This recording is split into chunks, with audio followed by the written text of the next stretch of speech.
Welcome back. Well, it's the report that's rocked Britain. It's called Asleep at the Wheel, and it's found that children are being seriously compromised over the spread of trans ideology in schools.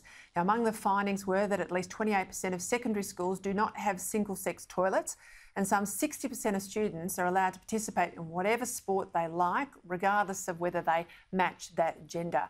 Only 39 out of 154 schools replied to researchers that they would inform parents if a child said they wanted to change their gender. Some 87 schools said they would tell the parents. Joining me now to discuss this, journalist and author of the book Trans When Ideology Meets Reality, Helen. Helen, thank you for your time, as always, Helen Joyce. Take us through how this report's been received in the UK. I know it's gone all the way up. It's got Keir Starmer off his pedestal and involved in this issue. How are parents reacting? So it's been clear to anyone who knows what's going on in schools for years that this is what's going on. The Department for Education is supposed to be bringing out guidance for schools on how they deal with issues of gender, and it has been dragging its feet for years about this. It keeps saying it's going to do it, it keeps not doing it. What's great about this report is that it finally puts it out there in a solid numerical basis rather than a bunch of anecdotes from parents who largely don't want to rock the boat with the school that their own child is in, very understandably. You know, parents who are going through this are the wrong people to be advocating, actually, because they've got to try and keep the relationship with their kids.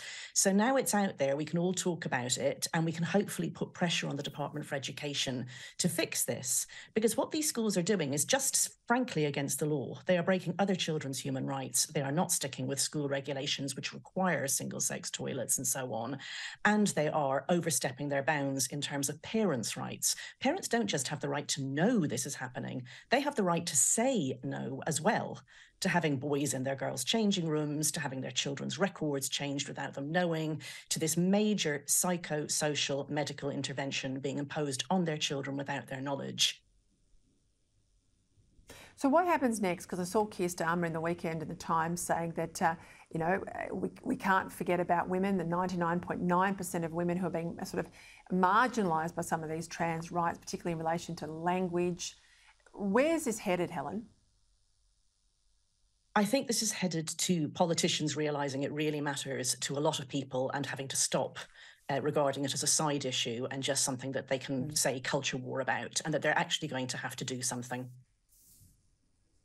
Well, I hope they do. Helen Joyce, thank you.